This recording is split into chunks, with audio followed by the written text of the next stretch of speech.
नमस्कार, मैं हूं अखिलेश पांडे और आप देख रहे हैं सी न्यूज़ भारत। वक्त हो चुका है न्यूज़ बुलेटिन का। इस बुलेटिन में सबसे पहले हम बात करेंगे भागलपुर की, जहां केंद्रीय मंत्री अश्विनी चौबे ने नीतीश कुमार को कहा पलटू और उनकी यात्रा को बताया अंतिम यात्रा।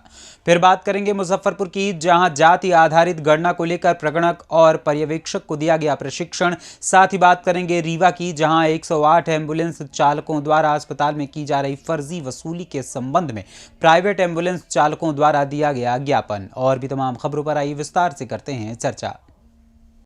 भागलपुर में केंद्रीय राज्य पर्यावरण मंत्री अश्विनी चौबे ने मुख्यमंत्री नीतीश कुमार के समाधान यात्रा को उनकी अंतिम यात्रा बताया। उन्होंने कहा कि ये यात्रा नीतीश कुमार की अंतिम यात्रा है, ये समाधान नहीं व्यवधान यात्रा है। अब वह संन्यास लेने जा रहे हैं, इसलिए वह अंतिम यात्रा पर निकल रहे हैं।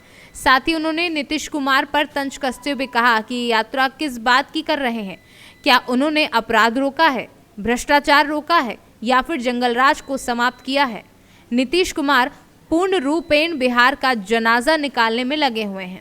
बिहार सदा बिहार रहा है। इस बिहार में जंगल राज ला करके इन्होंने बिहार को पूरी तरह से बर्बाद कर दिया। आज बिहार 25 साल पीछे चला गया।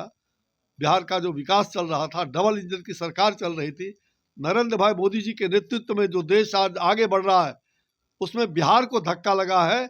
और बिहार किसी हालत में ऐसे लोगों को क्या ये यात्रा निकाल रहे हैं, उनका जो हमारे सैकड़ों भाई मर गए, क्या अवैध शराब रोकने का इनकी यात्रा का संकल्प है?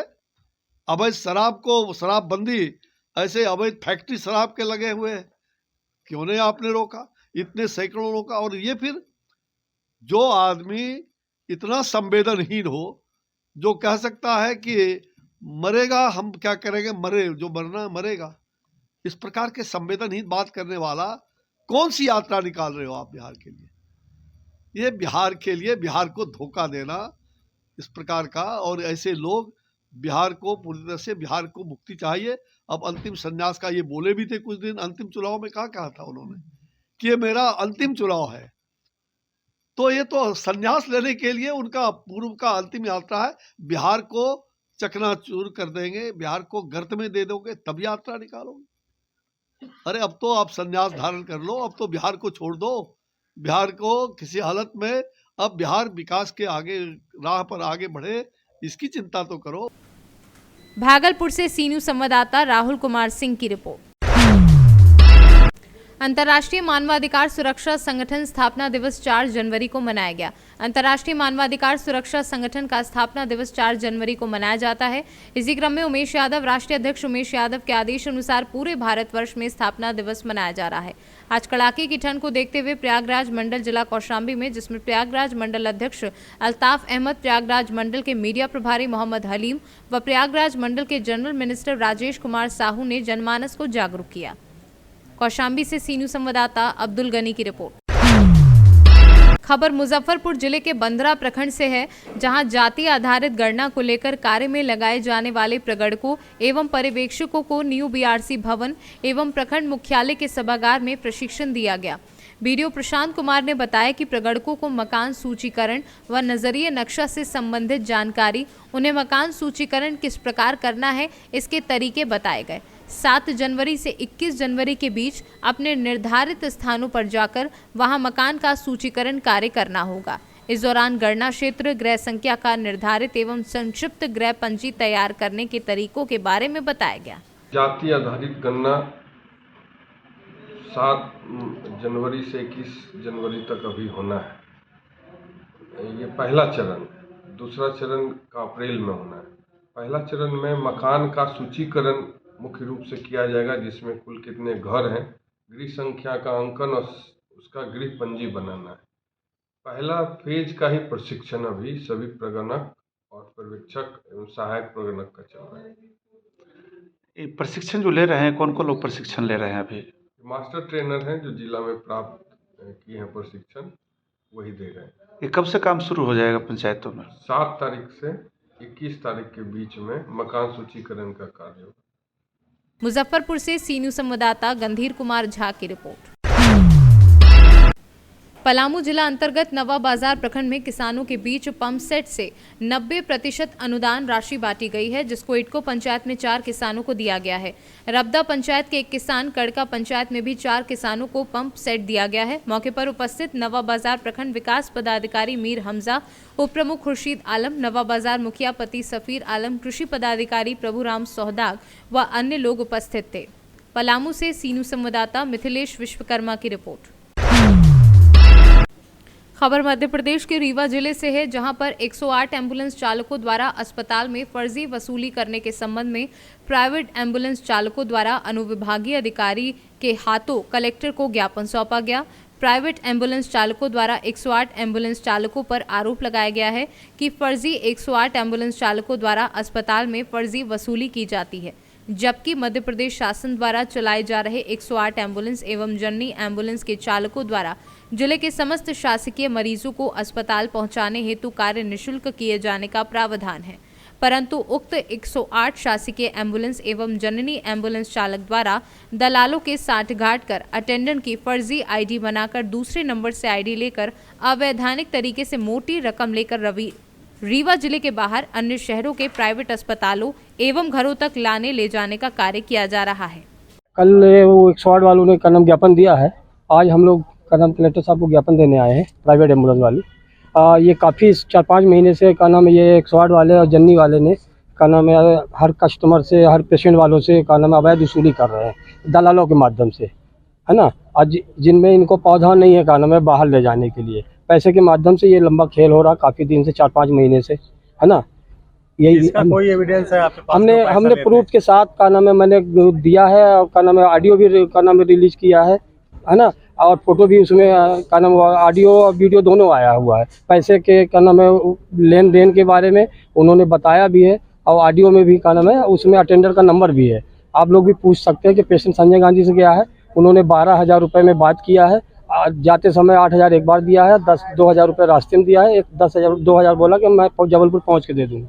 उनका आरोप है कि वो सब आप ही लोग थे जी, उनका आरोप है कि वो सब नहीं, उसमें जांच करा ली जाए ना।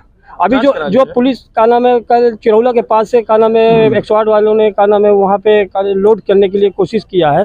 यहाँ से 3,000 रुपये में उससे बात करके ले गए, ऑटो में लदवा के लेके गए। जी, अपनी मांगों को लेकर कुछ वसूली का मामला लेकर है, क्या मामला है? जी, ये प्राइवेट एम्बुलेंस वालों ने फर्जी 108 चालकों द्वारा अस्पताल से फर्जी वसूली के संबंध में ज्ञापन पत्र प्रस्तुत किया है और इनका कहना है कि मध्य प्रदेश शासन द्वारा चलाए जा रहे 108 शासकीय एम्बुलेंस एवं जननी एम्बुलेंस के चालकों द्वारा मरीजों को अस्पताल पहुंचाना निःशुल्क का प्रावधान है, परंतु शासकीय 108 एम्बुलेंस एवं जननी एम्बुलेंस के चालकों द्वारा कुछ गड़बड़ी की जाती है। उसी के विरोध में इन लोगों ने ज्ञापन दिया है और इनका ज्ञापन जो है कलेक्टर महोदय को संबोधित है, जिसको हम मूलतः है कलेक्टर महोदय की ओर प्रेषित करेंगे।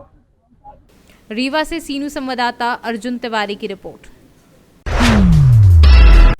आगरा में श्री गुरु सिंह सभा माइथान के तत्वाधान में 8 जनवरी को निकाले जा रहे नगर कीर्तन, जो कि गुरुद्वारा माइथान से शुरू होकर गुरुद्वारा बालूगंज तक जाएगा, जिसमें एक ओर जहां गुरुद्वारा गुरु के ताल सहित संत सिपाही रंजीत अखाड़ा मुख्य आकर्षण होगा, वहीं पंजाब से विशेष रूप से आ रहे 2 बैकपाइपर बैंड के साथ गुरबानी की स्वर लहरिया के बीच केसरिया पगड़ी एवं चुनरी पहने पुरुष एवं महिलाएं इसकी छटा को और बढ़ाएंगे।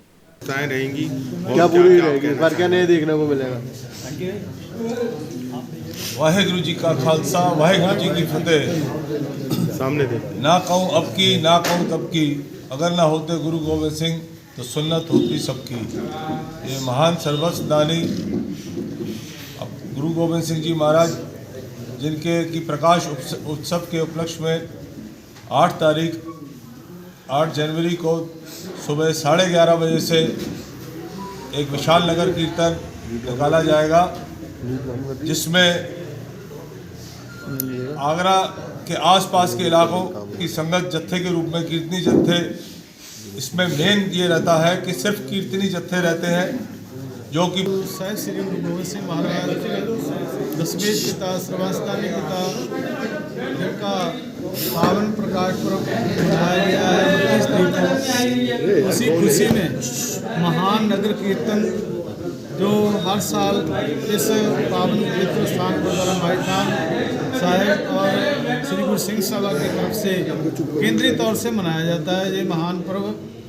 और 8 तरीक को इस स्थान से नगर कीर्तन प्रारंभ होएगा, जो पड़ाव दर पड़ाव होता है शहर से होते हुए गुरुद्वारा बालूगंज साहिब में जाके इसका संपूर्णता इसकी होएगी नगर कीर्तन की।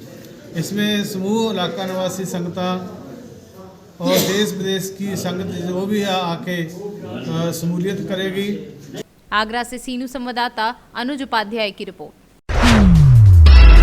भिंड में नहीं थमता दिख रहा अवैध हथियारों से फायरिंग किए जाने का मामला। भिंड में एक बार फिर विवाद के बाद दिन दहाड़े हुई फायरिंग, 2 पक्षों के बीच विवाद के बाद चली गोली। मामला भिंड शहर के हाउसिंग कॉलोनी स्थित इंदिरा चौक संकल्प कोचिंग के सामने का बताया जा रहा है। आपसी विवाद को लेकर युवकों के बीच हुआ था विवाद, जिसके बाद दूसरे पक्ष ने पिस्टल निकालकर 2 से 3 राउंड किए थे फायरिंग। स्कूटी पर सवार होकर मुंह बांधकर आए 3 से 4 युवकों ने घटना को अंजाम दिया है। अवैध हथियार से फायरिंग करने के बाद युवक मौके से फरार हो गए हैं। मामले की सूचना मिलते ही मौके पर पहुंची सिटी कोतवाली थाना पुलिस ने घटनास्थल पर पहुंचकर 2 चले कारतूसों के खाली खोखे बरामद किए हैं। भिंड से सीनू संवाददाता विनोद शर्मा की रिपोर्ट। जहां एक तरफ कानपुर में कड़ाके की ठंड पड़ रही है, वहीं एक तरफ प्रेम फाउंडेशन एक कदम मानवता की ओर इतनी ठंड में कर रहा है मानवता का काम। कानपुर के अस्पतालों में प्रतिदिन खाना बांटने का काम। अस्पतालों में आए मरीजों के साथ व मरीजों को देखते हुए 5 रुपए में एक व्यक्ति का पूरा खाना बांट रहे हैं। साथ ही साथ बढ़ते कोरोना के विषय में जागरूक करते हुए मास्क लगाने की सलाह भी दे रहे हैं। कानपुर से सीनू संवाददाता अभिषेक जैकब की रिपोर्ट। उन्नाव में दलित परिवार की मासूम बच्ची से रेप का प्रयास। मासूम को लेकर कोतवाली पहुंची मां और दादी ने शिकायत पर सुनवाई न होने पर विरोध दर्ज करने पर पुलिस कर्मियों ने की मारपीट। बुजुर्ग महिला ने पुलिस पर मारपीट का आरोप लगाया, हाथ में आई चोट। मीडिया में खबर वायरल होने पर पुलिस ने पॉस्को व रेप की धाराओं में दर्ज की FIR। क्या नाम है आपका? निर्मला। क्या घटना हुई है आपके? हमारी पोती के साथ बलात्कार हुआ है। आपने थाने में तहरीर? हाँ, तहरीर लेके गए हम लोग। 6 बजे के थे, हम लोग बैठे रहे 1 घंटा तक, कोई हमको मतलब नहीं मिला। बैठो हम तुम्हारी कार्रवाई कर रहे हैं, बैठो तुम्हारी कार्रवाई कर रहे हैं। कास्ट पूछे, कास्ट बताई हमने 4-5 नहीं, फिर मेरी बहू गई मतलब पूछने सर हमारी बेटे को मतलब वो होना चाहिए, मेडिकल होना चाहिए। तो सर ने बोले जाइए भागिए यहाँ से। फिर उसके बाद इनको वीडियो कौन सा कार्ड, फिर इनने वीडियो बनाने लगे। वीडियो बनाने के मतलब फिर इनका फ़ोन छीना गया। फ़ोन जब छीना गया तो सर हमने हटाने लगे, मना करने लगे। तो 3-4 लोग ने सब स्टाफ में, फिर एक गोरी और जैकेट पहने थी, वो उसने हमें थप्पड़ मारा। महिला सिपाही ने आपको मारा? महिला सिपाही ने हमारे थप्पड़ मारा, मेरी चूड़ियाँ सारी वो कर दिया, मेरे खून को बह रहा था। वहीं पे जब फिर पट्टी हाथ जोड़ रहे, पट्टी करा लो, मेरा सारा खून हटावा का यहाँ पट्टी करवाए ना मैंने। पट्टी ये देखो सर पट्टी है, ये देखो सर पट्टी, ये देखो। हमको लोगों को कोई मतलब वो नहीं। जब ये सब हो गया, तब हंगामा जब हुआ, तब उसके बाद की कार्रवाई भई है, उसके पहले कोई कार्रवाई नहीं भई। आप कौन है बच्ची की? दादी। उन्नाव से सीनू संवाददाता अजय कुमार की रिपोर्ट। उन्नाव में दबिश देने गई पुलिस टीम पर हमला करने वालों पर मुकदमा दर्ज। रेप के 3 आरोपियों की गिरफ्तारी के लिए पुलिस टीम ने कल दी थी दबिश। आरोपियों के पकड़े जाने पर घर की महिलाओं व पड़ोसियों ने पुलिस टीम पर हमला कर छुड़ाने का किया था प्रयास। हमले में दरोगा विनोद कुमार समेत 2 पुरुष आरक्षी व एक महिला आरक्षी हैं घायल। पुलिस ने देर रात ताबड़तोड़ दबिश देकर तीनों आरोपियों को दबिश देकर गिरफ्तार किया है। पुलिस ने हमला करने वाले 8 लोगों के खिलाफ गंभीर धाराओं में दर्ज की है FIR। फिलहाल के लिए इस न्यूज़ बुलेटिन में इतना ही। देश दुनिया की तमाम खबरों के लिए देखते रहें सी न्यूज़ भारत। हर खबर आपके साथ, आपके हाथ।